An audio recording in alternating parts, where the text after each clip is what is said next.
Hi, I'm Eleanor Lisney, also known as Chui. I started this podcast to explore identities, my own, with guests who share my ESEA, East and Southeast Asian identity, being from the East by heritage, and adopted and adopting by Western cultures. How do we adapt and negotiate? We get packaged together, but like an onion, we can take off layers when we peel. We have added identities such as being disabled, being women, and LGBTQ+. In this session, we have Bonnie Chui.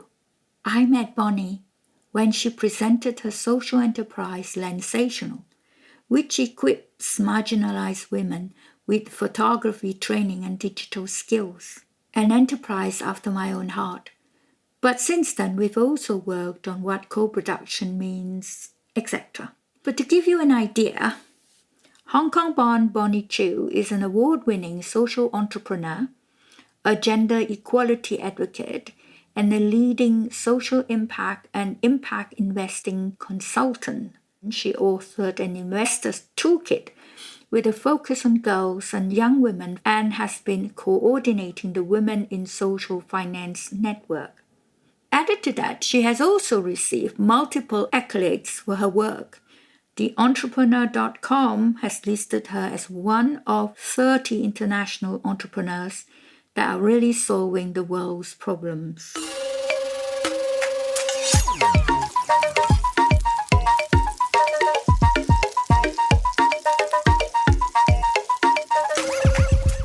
However, in this session, we're also joined by Elena, her 2-year-old daughter. This session is also about Bonnie in her identity as her mother. Elena has her own opinions, and we had to listen to her. So we had also to adapt to her. This seems very natural part of the proceedings. My own recollections of being a mom is similar without Bonnie's professional responsibilities. Having to take care of children on our own without family help because we are so far away. Sometimes the day-to-day activities take up so much of our energy, carrying on the cultural expectations can be left behind. I'm in so much awe about how Bonnie fits it all in.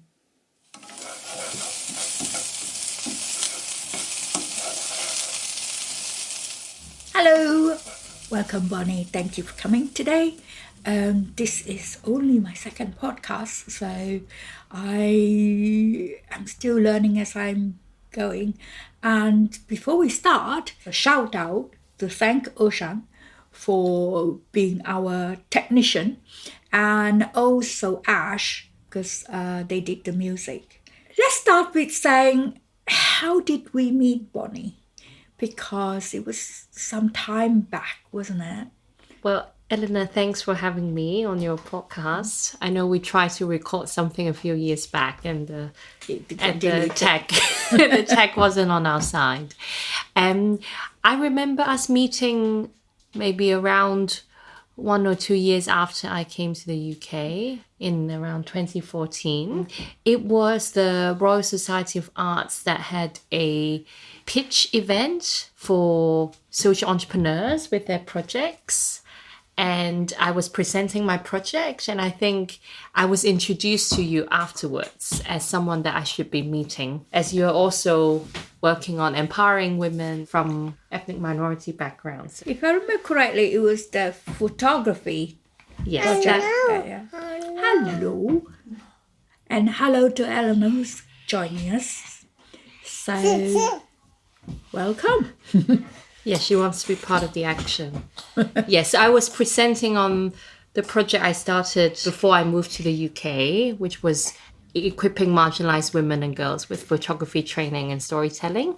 So that was the project I was presenting at the RSA. Yeah, and I thought it was so impressive because I was trying to learn to take photos unsuccessfully at that time.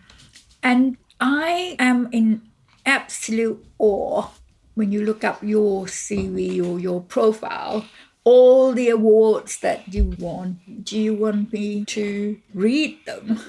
No, thank you. Or maybe you can just say the sort of things that really made an impact on you. Yeah, well, I started my social enterprise Lensational, the photography project you first heard about in 2013. So that was a few months actually before I graduated in Hong Kong. And I actually faced quite a lot of challenges starting my own social enterprise in Hong Kong, both social norms, kind of not encouraging entrepreneurship. I had a lot of pressure to go get a job rather than pursuing my own passion. There's also a perception from people I've tried to get support from that women's empowerment is not an important issue. Like maybe I should focus on other issues like supporting the elderly or children, whatever. So there's just a lot of barriers. And I came to the UK to do my master a few months after I started my social enterprise. And I think the London School of Economics, where I did my master degree, they gave me a lot of support during that year when I was doing my master to expand my social enterprise here. And they also sponsored my visa because at that time, I couldn't just stay and work here, even though I was born in Hong Kong under British colonial rule, but we didn't have the right to come and work. Now that's changed in the past few years, that the UK government has now a new scheme for people who are born British national overseas passport holders to come and work in the UK, but that back then wasn't available. So anyway, I benefited a lot from the LSE supporting my visa so I could stay and work here. While I was building my social enterprise, I felt I didn't have the network in the UK to make it work. So I took on a job, which was working in this consultancy focusing on social impact. I just thought it would be a job that gives me exposure, but I really just enjoy the work and actually spend more time with the consultancy now than my own social enterprise that I originally started. So yeah, so I think being able to get support from the university to stay here, we now know it's so hard for migrants to just have the opportunity to work and stay in the UK. So that was actually something that made the most impact. And of course, all the awards helped. They helped with external recognition. They helped with my own level of confidence and just all the people I've met along the way, including you. Yeah, I think I just rushed into it and I just said Bonnie. I should say Bonnie Chu. What is your Chinese name? I don't know if I ever known it. Yeah, well, my Chinese name, as pronounced in English, is Shen Yu.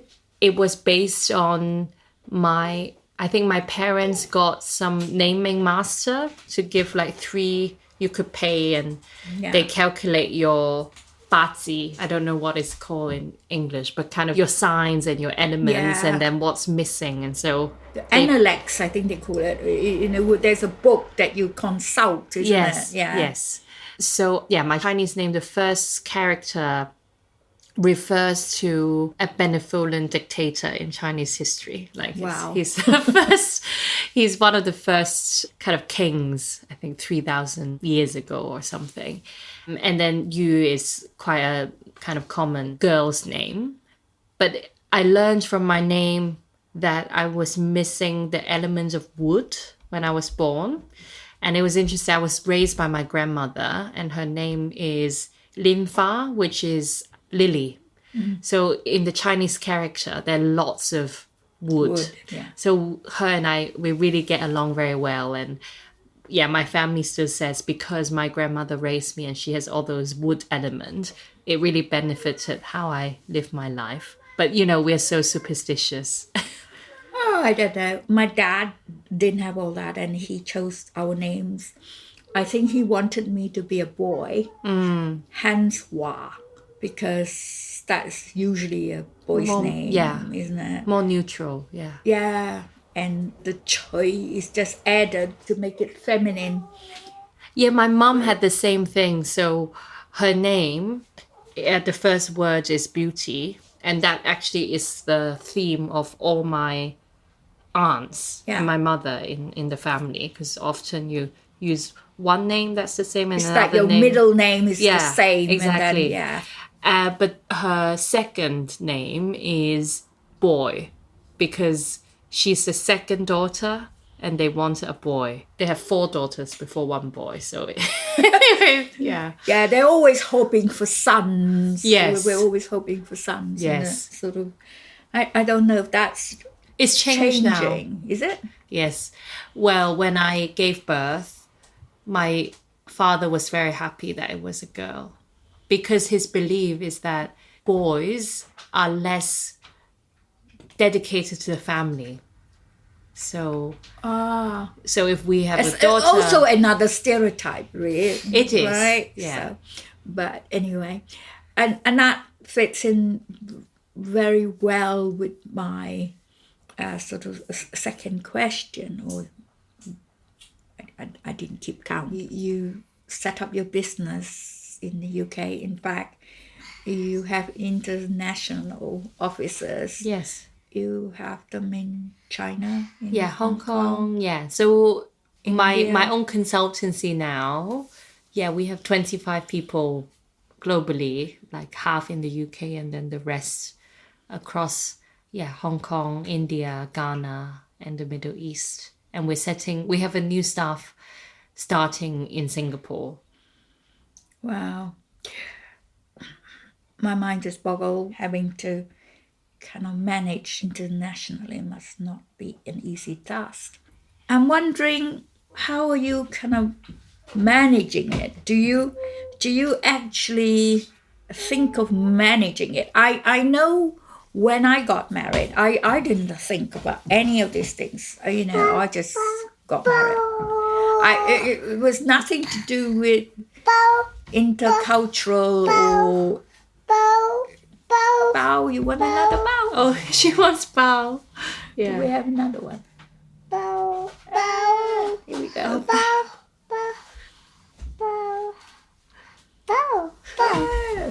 She wants a char siu bao, which we have on the table.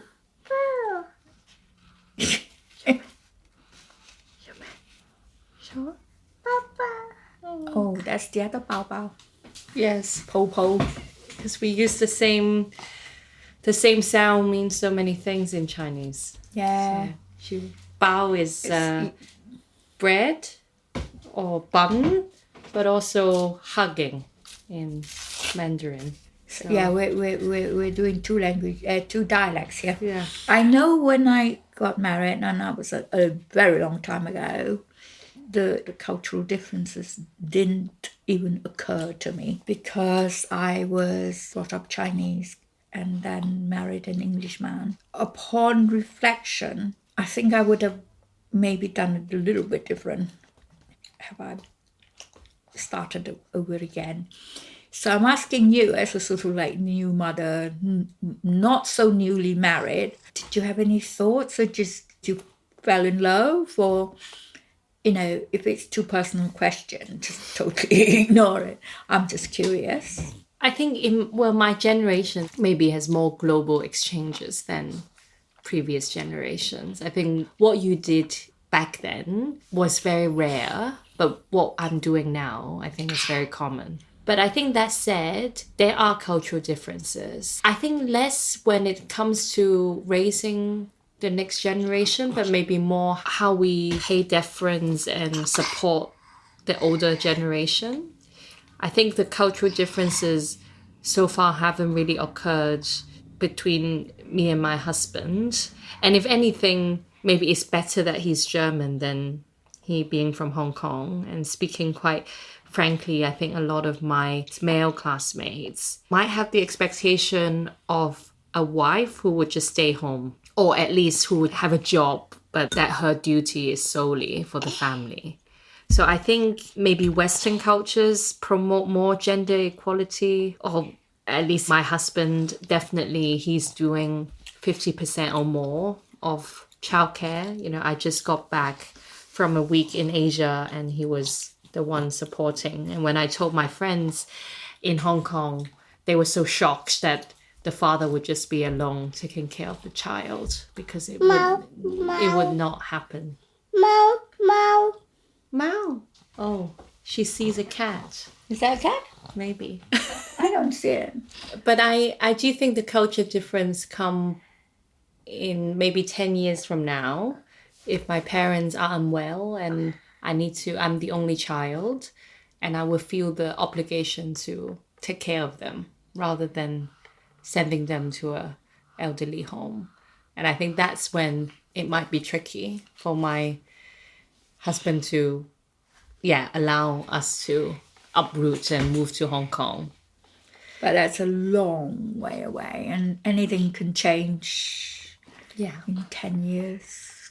I think I'm also curious because having brought up 2 children of my own, without any family around me, or Chinese-speaking friends around me, I found it was very difficult. But at that time, I don't think that I realized it. I just couldn't continue the Chinese culture bit. Because first of all, I had 2 children. Just taking care of them took so much. How do you embed culture, your own culture, in a completely different cultural environment, being in England? I didn't even reflect on it. Not only did I not offer my children that part of the culture, I think my own need of my heritage, my own culture, wasn't there. Nowadays, I make sure that I listen to a lot of Chinese news and dramas and things. But at that time, I didn't even have time to listen to English stuff, let alone Chinese stuff.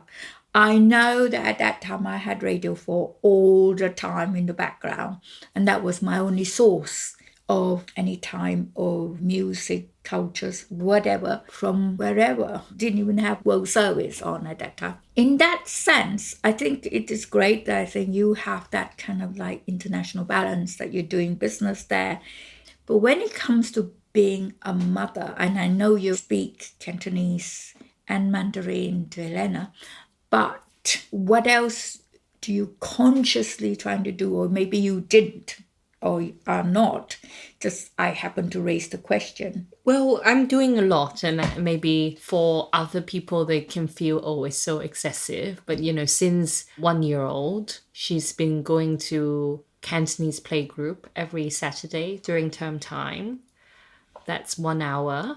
It takes 3 hours back and forth to go there, or 2 hours, but it's dedication that I feel I want to make sure she has exposure other than me to the culture, to the language.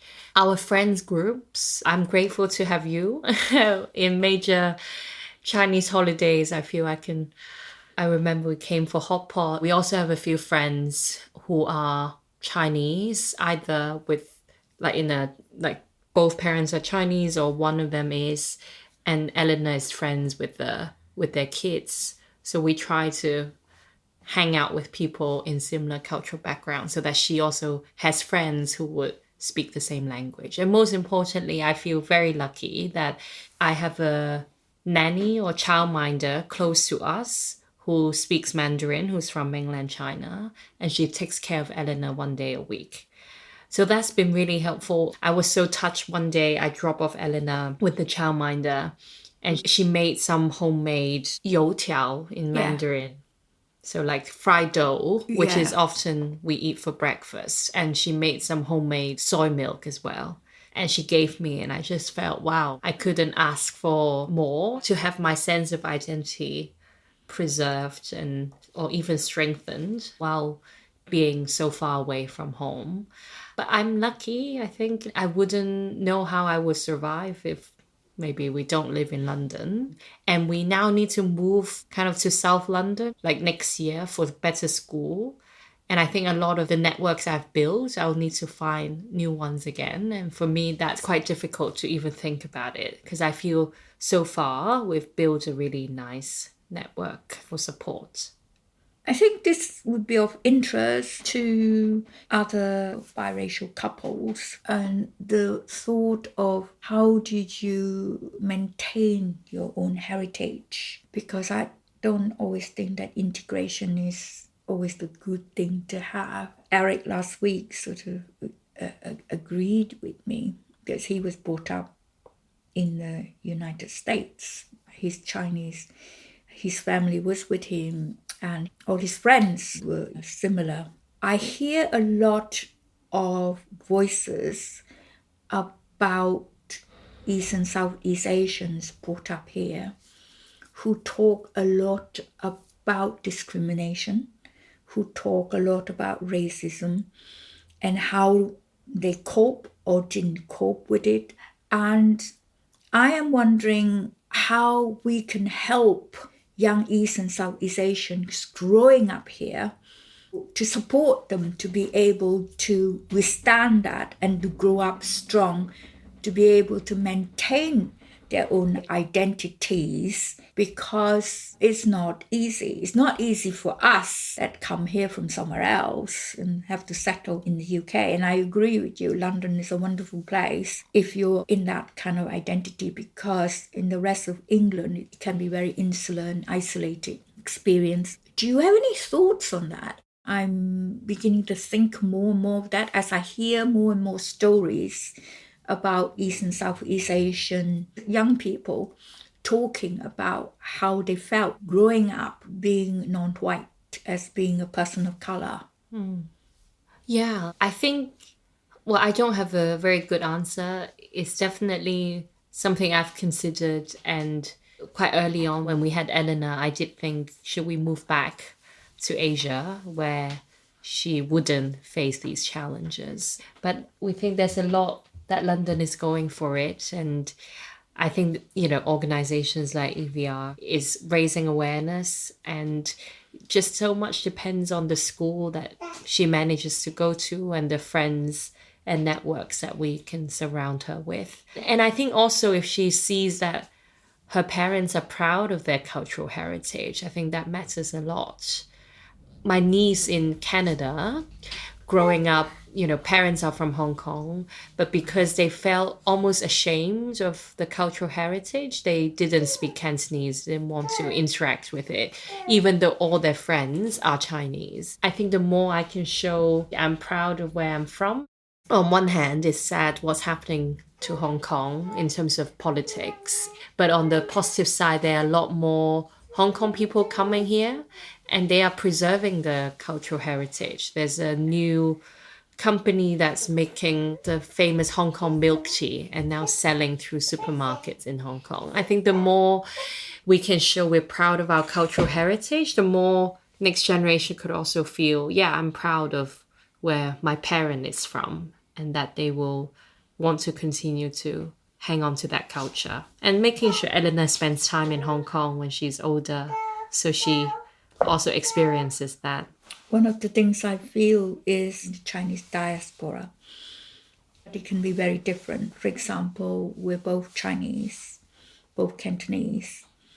You were brought up in Hong Kong, I was brought up in Malaysia. And there's loads of things that are in my background, that is in my background, because I was brought up in Malaysia, that you not experience. And there's a lot of things you have in your Hong Kong upbringing that I don't have. And I don't mean just Cantopop or, that sort of thing. There's a lot of politics, for example, in Hong Kong. We don't have to mention those. That is non-existent in mine. And certainly there is a lot of conflicts, racial conflicts in Malaysia that you've not experienced. The sort of racism is not similar. Being in London, we're exposed to all that because I have to be aware of the politics and the sort of difficulties of people coming from Hong Kong, and then I know there's certain things I shouldn't mention. It's not to make things difficult, not in public anyway. And there are loads and loads about, Malaysian history and background that will take ages to explain to people unless they're interested. So I was thinking, when you look at London, what do you appreciate about being in London? I spoke a little bit with Eric last time about this. We have our heritage, but we have to leave some of that behind because we're in a different melting pot. Do you have time to think about that? Well, Chinese people are, 1.5 billion people in the world are Chinese. Yeah. Or maybe more or less. In mainland China, it's already 1.3 billion. I think it's important that we recognize the diversity within this group that can seem very homogeneous, Chinese. But yes, we do need to leave some of that behind. And I think when you're minoritized in a country like the UK, often your experience of marginalization brings you closer together. With mainland Chinese, maybe in Hong Kong, I will have differences with them. But here, I don't feel much difference, except maybe when we talk about politics. But you then just agree to leave that behind. Yeah. We mentioned about the lack of family around us. And I know when I had my children, I was certainly had a lack of that familial support that, as an Asian, we normally have. You have your family who takes care of helps you take care of your children. I think it was African who say that it takes a village to bring up a child, kind of thing.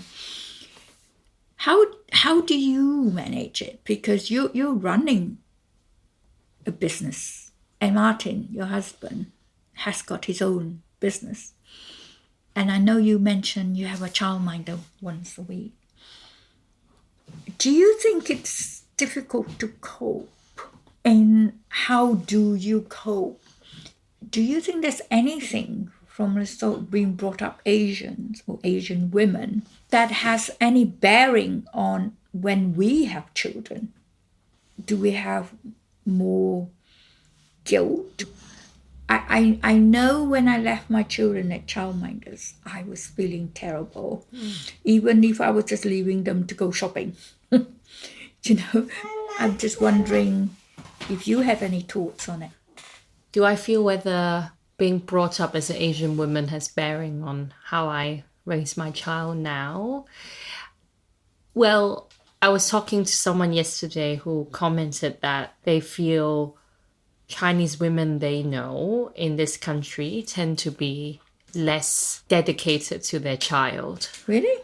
So, but I do think there's something about maybe my generation. A lot of Chinese women are very career oriented. Often it might be a result of us being the only child, that the parents invested in our education, and when you are educated, you have ambitions, and then you want to, have your career. So among my friends who are Chinese, actually, I do find that they are more career-oriented than white women. But that might just be my sample being very skewed. Back in Hong Kong, most of my friends play very little role in raising their own child because people mainly hire domestic workers who migrate from Indonesia and the Philippines. And you can hire a domestic worker for £400 a month who will do everything for you. And that's another issue around potentially exploitation. But actually, for my generation, I think things have changed a lot. I mean, I could see, actually, even my grandmother, she was working as a factory worker, and it was mainly my great-grandmother who was raising my aunts and my mum. So I do think it's quite common to outsource childcare. And I certainly don't feel guilt when I send her to nursery. And, I cope because We have childcare 5 days a week. And I think the challenge is sometimes what people say to you, that they think, oh, you're working too much, or they see work as being in conflict with my role as a mother. And I think that's a challenge. That's a very interesting point. I get a feeling that we need to do more research, because a lot of the narratives, it's about, rightly or wrongly, it's about racism and discrimination. Whether we should talk about the lives of East and Southeast Asians here, the sort of narratives, I think we're just starting to. I know EVR is doing mental health programs, and I'm thinking I will ask and see if there is any potential in talking about the lives of present day generation of East and Southeast Asian people who are here, and their lives here, not just focus on racism and discrimination and the challenges of being a minority, but also the richness and the new challenges, perhaps. What do you think? Well, my daughter's very impatient now, but I think, yes, I think there's a lot to celebrate as well. When I certainly think about, from a women's empowerment perspective, how much things have moved for my generation compared to my mother's generation and my grandmother's. Yeah, there's a lot to celebrate. And I think with Chinese diaspora and with the global linkages, our culture also becomes richer and more dynamic. So yeah, these are all things we can celebrate.